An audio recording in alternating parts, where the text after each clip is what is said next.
చెప్పి భాష తేడా ఉన్నా తెలంగాణలో తెలుగు, పక్క రాష్ట్రంలో కన్నడం, ఇంకో రాష్ట్రంలో తమిళ్, ఇంకో రాష్ట్రంలో హిందీ, ఇవన్నీ భాష వేరైనా బాధలు ఒక్కటే. అణిచివేతకు గురికాటం, భయపడుతూ బతకటం. యూనివర్సిటీల్లో పిల్లలు కూడా స్వేచ్ఛగా బ్రతకలేని పరిస్థితి. యూనివర్సిటీలో ఒక విద్యార్థి రోహిత్ అనేటటువంటి విద్యార్థి, పిహెచ్డి చేస్తున్నటువంటి విద్యార్థి స్వేచ్ఛగా మాట్లాడలేని, వారి అభిప్రాయాల్ని వీసీలకు చెప్పలేని పరిస్థితిలో ఆత్మహత్య చేసుకుంటే రాహుల్ గాంధీ గారే స్వయంగా మన హైదరాబాద్ సెంట్రల్ యూనివర్సిటీకి వచ్చి వారికి స్వేచ్ఛ స్వతంత్రాలు కావాలని, ఆ చనిపోయిన కుటుంబానే కాకుండా అటువంటి పరిస్థితి ఏ యూనివర్సిటీలో భారతదేశంలో రాకుండా ఉండాలని యువకులు విద్యావంతుల తరపున మాట్లాడినటువంటి నాయకుడు రాహుల్ గాంధీ గారు. భారత్ జోడో యాత్ర ఒకటే కాకుండా దాని తర్వాత భారత్ జోడో న్యాయ యాత్ర ఎక్కడి నుంచి చేశాడు? మన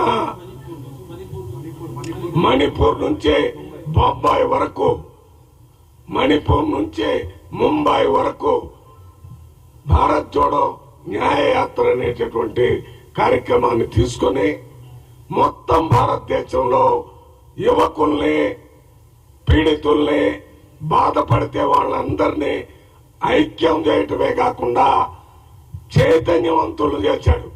ప్రజాస్వామ్యం యొక్క ప్రాముఖ్యతని ప్రజలకు తెలిసేటట్టు చేశాడు.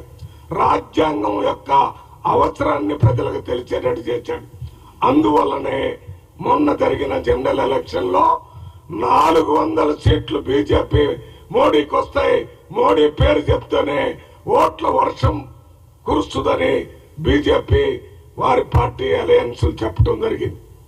రాహుల్ గాంధీ గారు ఈ భారతదేశంలో భారత్ జోడో యాత్ర, భారత్ జోడో న్యాయ యాత్ర వల్లనే ప్రజలందరూ వారిని 240 సీట్ల వరకే ఆపు చేశారనంటే ఇదంతా రాహుల్ గాంధీ గారి యొక్క ఈ భారత్ జోడో యాత్ర, భారత్ జోడో న్యాయ యాత్ర ప్రజల్ని, ముఖ్యంగా యువకుల్ని, మహిళల్ని, పీడితుల్ని, బాధితుల్ని అందరినీ చైతన్యం చేయటం వల్లనే ఇవాళ ఈ రకంగా 242 సీట్లకే పరిమితం చేసి 3 కాళ్ల మీద నడిచే గుర్రంలాగా ఇవాళ ప్రభుత్వం నడుస్తుంది. గుర్రం అంటే 4 కాళ్ళు ఉండాలి, పరిగెత్తేటట్టు ఉండాలి. ఇంత ముందు 2014 19లో జరిగిన ఎన్నికల్లో పూర్తి ఎన్నికలు మెజారిటీ వచ్చినటువంటి బీజేపీ ప్రభుత్వం ప్రతిపక్షం వాళ్ళ చెప్పిన మాటలు గాని, ప్రజల బాధలు గాని పార్లమెంట్ లో పట్టించుకోకుండా గుర్రం 4 కాళ్ల మీద ఉరికినట్టుగా ఉరికారు. ఇవాళ వాళ్ళ చేతిలో 3 కాళ్ళు ఉన్న గుర్రం వచ్చింది. ఉరకటం కాదు, నడవటం కూడా చేతగాని పరిస్థితిని ఈ భారతదేశ ప్రజలు తీసుకొచ్చారంటే ఆ గొప్పతనం రాహుల్ గాంధీ వల్లనే జరిగింది. ఇవాళ ఒక్క పిలుపు, ఇవాళ రాహుల్ గాంధీ గారి జన్మదినం సందర్భంగా గాంధీ భవన్కి రావాలంటే స్వచ్ఛందంగా యువకులు పెద్ద ఎత్తున వచ్చారు. ఎంతో మంది యువకులు రక్తదాన శిబిరం కూడా ఇక్కడ జరుగుతుంది. ఇవన్నీ ఆ రాహుల్ గాంధీ కలిగించినటువంటి చైతన్యం, రాహుల్ గాంధీ గారు చెప్పినటువంటి మార్గంలో రాజ్యాంగాన్ని రక్షించాలని, ప్రజాస్వామ్యాన్ని రక్షించాలని, దాంతో పాటు ప్రజాస్వామ్యంతో స్వేచ్ఛ స్వతంత్రాలు ప్రజలకు ఉండాలని యువకులు ముఖ్యంగా ఉద్యమం చేస్తున్నారు.